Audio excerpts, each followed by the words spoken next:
নমস্কার বন্ধুরা, আজ আমি তোমাদের সঙ্গে কাঁচা আমের জেলি শেয়ার করছি। গরমকালে কাঁচা আমের জেলি কিংবা আচার, চাটনি খেতে খুবই ভালো লাগে। এখানে আমি 400 গ্রামের আম নিয়েছি। 3টে আম হয়েছে। এই আমগুলো ভালো করে ছাড়িয়ে এবং ছোট ছোট করে কেটে নিলাম। কেটে আমি নুন হলুদ মাখিয়ে একটা জায়গায় রেখে দিলাম।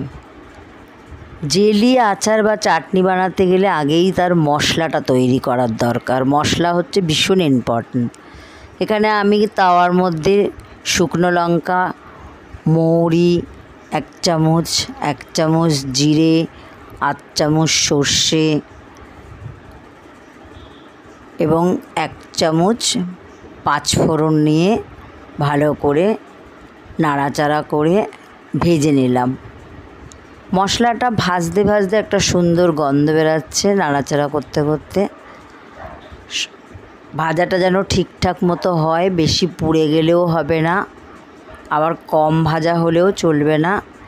একদম মোটামুটি ঠিকঠাক ভাজা চাই।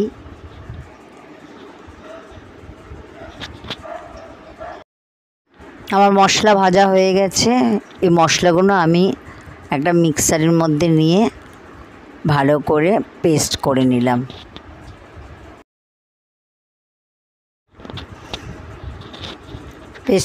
পেস্টটা আমি এক জায়গায় রেখে দিলাম। এবার আমি কড়ার মধ্যে একটু সর্ষের তেল দিলাম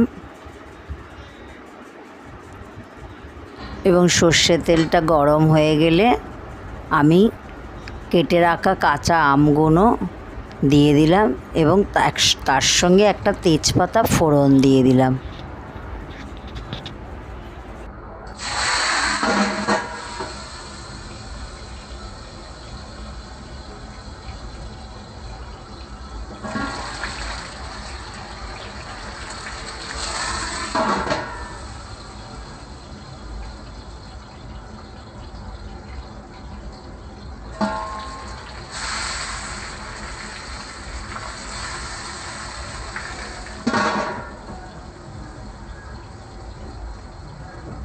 নাড়াচাড়া করে একটু করে চাপা দিয়ে দিলাম এবং নাড়াচাড়া করলাম। এখানে একটা জিনিস মাথায় রাখতে হবে, এই জেলি, আচার বা চাটনি যাই বানানো হোক না কেন, এগুলোতে সাধারণত জল দেওয়া যাবে না। জল দিলে টেস্ট থাকে না। সেই জন্য সামনে দাঁড়িয়ে থেকে সমানে নাড়াচাড়া করতে হয় এবং চাপা দিয়ে রেখে অন্য কাজ করলে চলবে না, তাহলে কিন্তু ধরে যেতে পারে বা নষ্ট হয়ে যেতে পারে।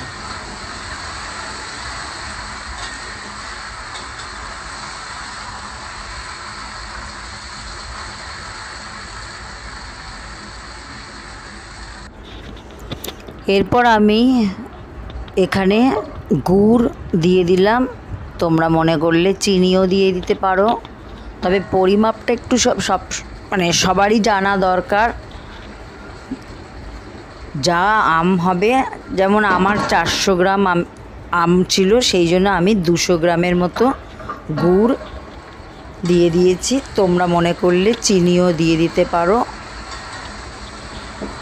এবং গুড়টা দেওয়ার পর সমানে নাড়াচাড়া করতে হবে এবং গুড়টা আর আম একসঙ্গেই নাড়াচাড়া করবে এবং আস্তে আস্তে গুড়টা গরমে গলে যাবে।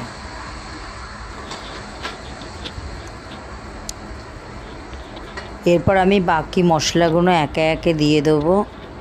যেমন অল্প করে ধনে গুঁড়ো দেবো, হলুদ গুঁড়ো দেবো 8 চামচ মতো,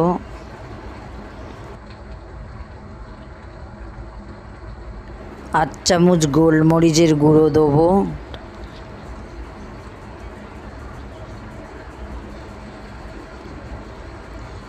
আর 1 চামচ নুন দিয়ে দেবো, আর অল্প করে একটু কাশ্মীরি লঙ্কার গুঁড়ো দেবো যাতে রং হওয়ার জন্য।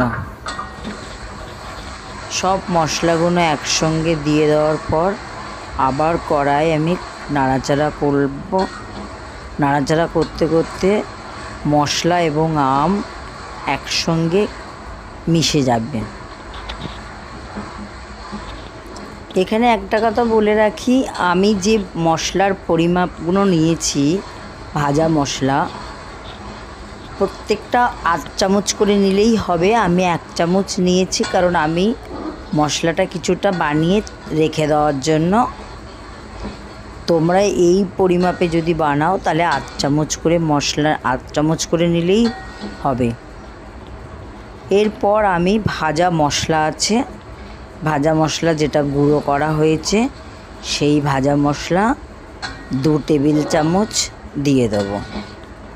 বাকি মশলাটা আমার থেকেই যাবে।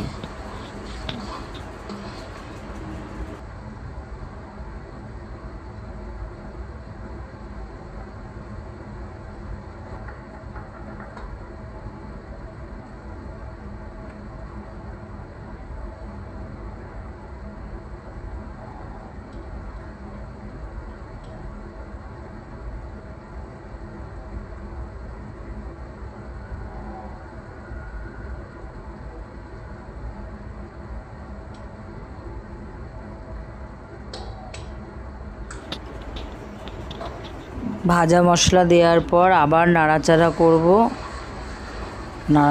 করব, একটু চাপা দেবো, আবার নাড়াচাড়া করব। প্রায় হয়ে এসেছে।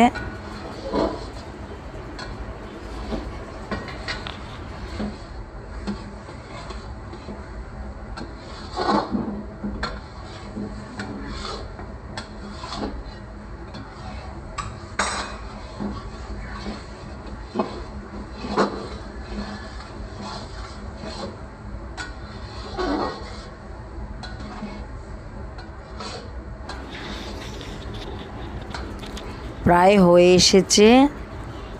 এরপর আমি এখানে 1 চামচ মতো ভিনিগার দিয়ে দেবো। ভিনিগার দেওয়ার উদ্দেশ্য হচ্ছে এই জেলিটা অনেক দিন থাকবে, নষ্ট হবে না। এবং ঠান্ডা হয়ে গেলে আমি একটা কাঁচের জারের মধ্যে রেখে দেবো, রেখে ফ্রিজে রেখে দেবো, এবং এটা অনেক দিন যাবে।